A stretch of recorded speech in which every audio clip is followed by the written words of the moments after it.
The 2019 award season is only just starting to heat up, but already Renee Zellweger has set the early high bar for Best Actress for her portrayal of Judy Garland in Judy.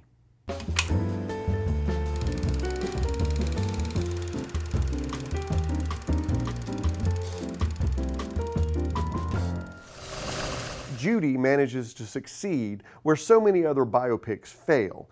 That's in terms of scope. While so many of these movies tend to bite off more than they can chew, cramming too much life story into too little time, Judy zooms in on Garland's life between 1968 and 69, just months before her death at age 47. We meet the Hollywood legend in the midst of her tragic decline.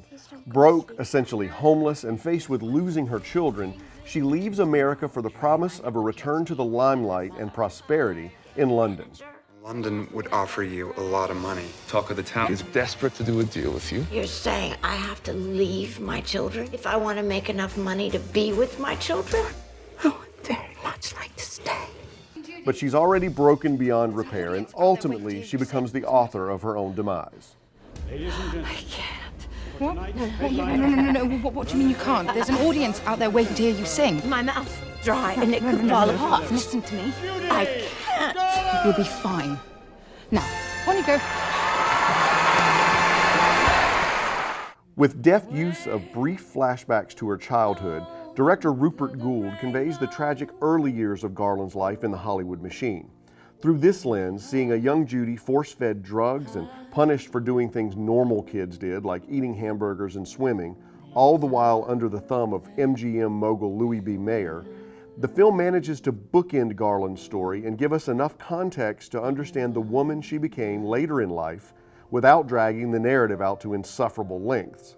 Darcy Shaw is remarkable in her portrayal of the young Judy Garland, and I can honestly say that I wouldn't mind seeing those flashbacks expanded upon and to spend more time exploring that period in her life. But for lack of enough screen time, Shaw could be in the running for a supporting actress nomination herself. Renee Zellweger's attention to detail and having studied hours of film and worked for months with vocal coaches really shows.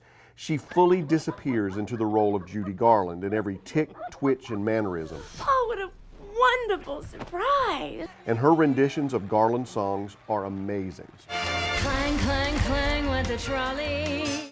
According to Vanity Fair, Zellweger didn't record those Garland standards. She actually sang them live during filming with a full band behind her, quote, to capture the shared experience that a performer has with an audience.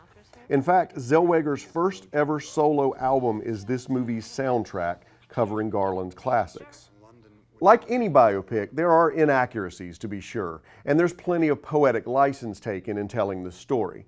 But all in all, Judy is well worth seeing. Do you take anything for depression? 4 husbands. Didn't work. There's a land that I... You won't forget me, will you? Promise you won't.